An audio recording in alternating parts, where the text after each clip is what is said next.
Well, it's wonderful to see you all, and I think there's probably some more coming that'll come in. And so the first thing I have to tell you is this is being recorded.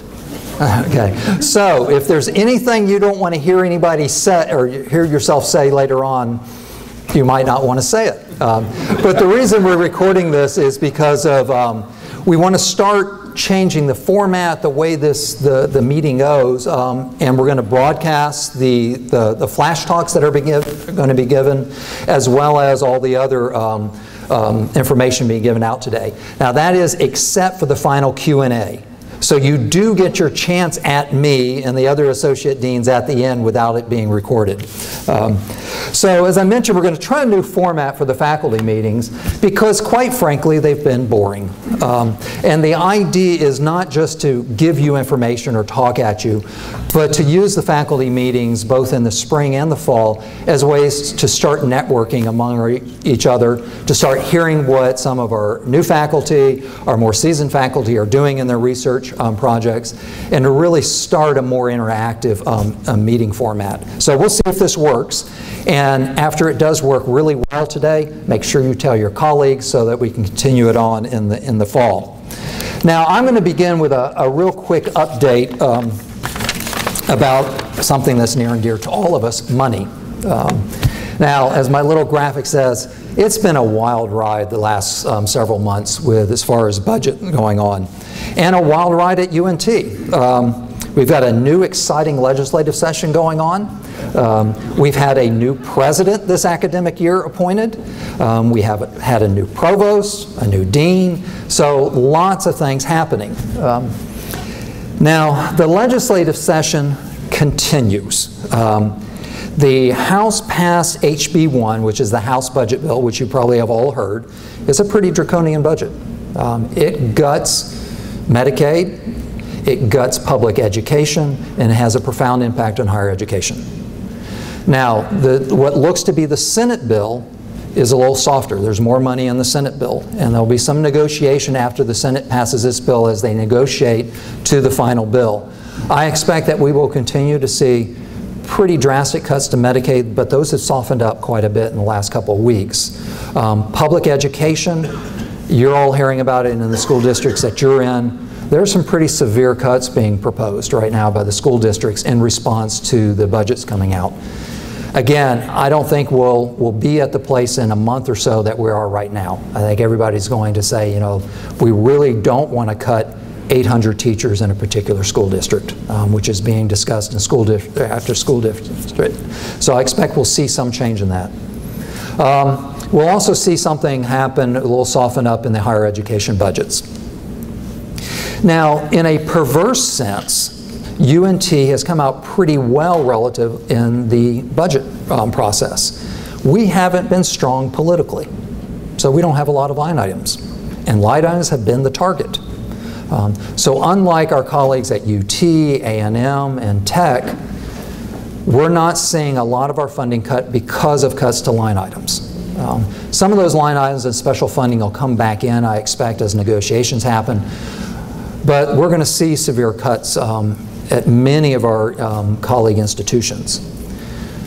We've brought in revenue through enrollment, through tuition.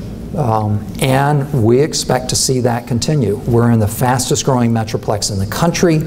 We do have capacity, though some of us may question that as we see our packed classrooms and our individual class schedules. But we do have capacity to grow, and that is some place that we can grow. And as I'll talk about in a minute, that we'll see that the revenue coming in from there can fund the other things that we want to do at the university. Now, the university asked each of the colleges in each of the units to prepare a 95% budget scenario. That is a 5% cut. Arts and Sciences budget is roughly $45 million, so a 5% cut's $2.25 million or so. Okay, so that's a pretty severe cut. In Arts and Sciences, we prepared a budget which minimized as much as possible the impact to people on campus here today.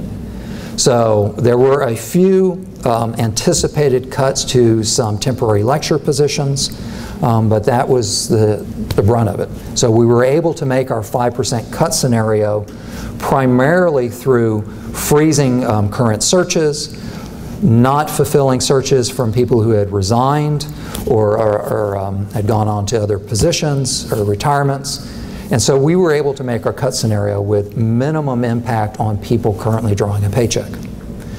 Now, I think the president, when he heard the budget presentations from the individual colleges, I think he was kind of shocked. We run a pretty lean operation at UNT. Some of the colleges proposed zeroing out their M&O budget to make their 5% cut scenario. M&O budgets are low enough already. Going to zero is probably not reasonable. We proposed, and it would come out to about 22, 25 faculty cuts to faculty positions. And I think that was a pretty sobering presentation to the president, saying, you know, as we're talking about growing, that this is what a 5% cut would mean. So academic affairs did not receive this across-the-board 5% cut. So what the Vice President for Academic Affairs did is to take the cut that was handed to academic affairs and to allocate that highly differentially across the units, across the colleges. So some colleges received an increase to their budget. Some colleges received a pretty severe cut. Arts and sciences, we came out okay. So our overall cut was 0.9%. And so we're going to be able to meet that cut by rebalancing some positions. And so we're going to come out relatively okay through this budget process. Now, there's also the projection for enrollment increase, and we passed a 2.8% tuition increase to the students. The anticipated revenue from the tuition, as well as the reinvestment from the voluntary separation program, will be invested into faculty positions. So the provost projects hiring on the magnitude of 50 positions across the university. So those of you who are chairs, I know you're busy right now, and your faculty members know how busy you are preparing these requests, which are due to the provost in, what's today, in 2 weeks or so. And so we're going to be reviewing these at the college level, prioritizing them, passing them on to the provost, and hopefully getting decisions very quickly on what positions are approved. Now this is an incredible position to be in. So we're hiring. As our colleagues around the country are talking about furlough days, closing down programs, eliminating positions, UNT, we're hiring. So we're taking the money that we are projecting from tuition as well as from the voluntary separation and reinvesting. Now the reinvestment will be highly strategic. It will not be across the board. So we're going to be making decisions very, very intentionally on what areas we need to grow. And there's two things we're going to be looking at, and that is balancing instructional excellence, meeting our curriculum needs, and then also growing programs to national prominence. And those are going to be highly targeted and may change over the years. As we've moved programs forward, we'll be reevaluating and look at next programs to invest in again. We're going to have to be much more differential. We're going to have to be much more targeted in the sort of investments we make in the college. And so that's a theme that you're going to be hearing from the president, from the provost, from the deans, and from your chairs as we go forward.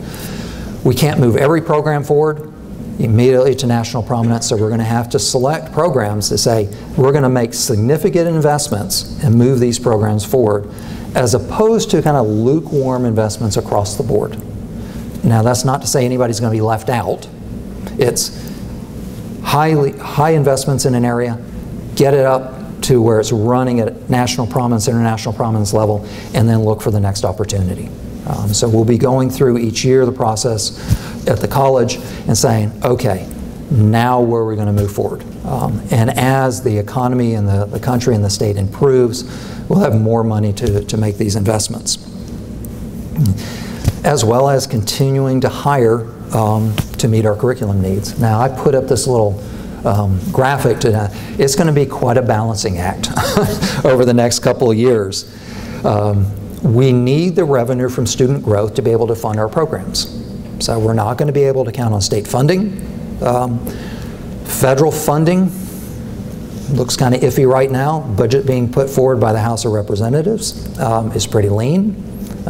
So we're going to have to be generating our revenue through student growth, as well as more engagement with foundations, corporations, other places that we can find to support the many programs that we do have.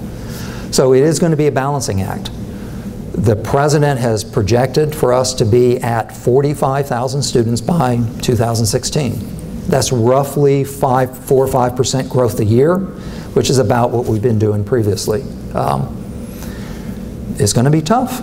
There's no way around it. We're going to need buildings, we're going to need faculty, we're going to need new large classrooms, we're going to need advising services. There's a lot that's going to go into making the experience for the students that we are planning to bring in, making it a quality experience for them. So it's all of us working together quite creatively over the next couple of years to make this happen.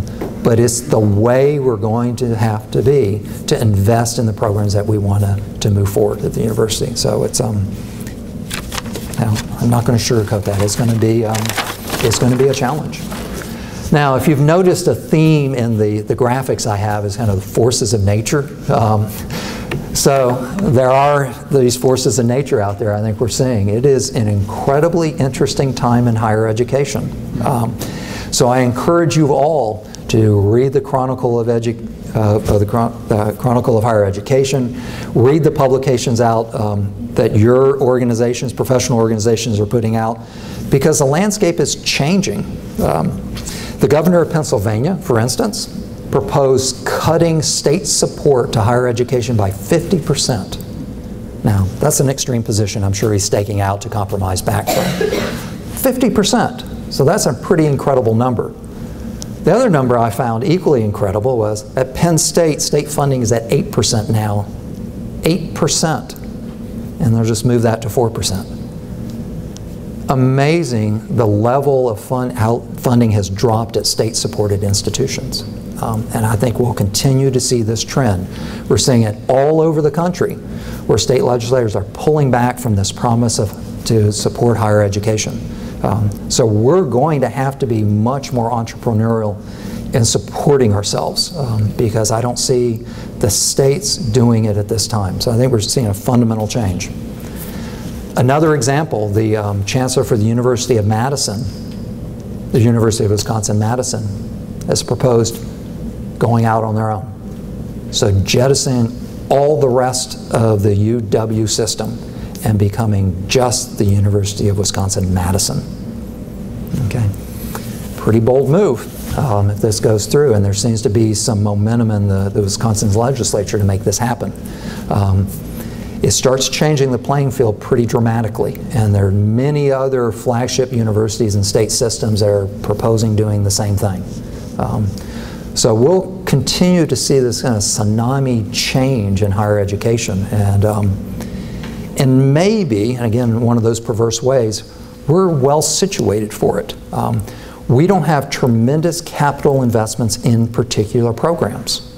We've just started investing heavily in areas in plant signaling and computational science, but we're still pretty nimble.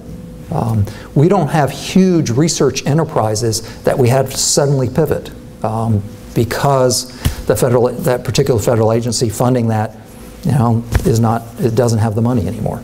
So we have a real opportunity to define what we want to be right now and to pick some areas where we can really achieve national prominence and get ahead of the wave instead of saying we want to be like, because it's changed. So I don't know a university out there that I could say I want to be like right now because that whole model is changing.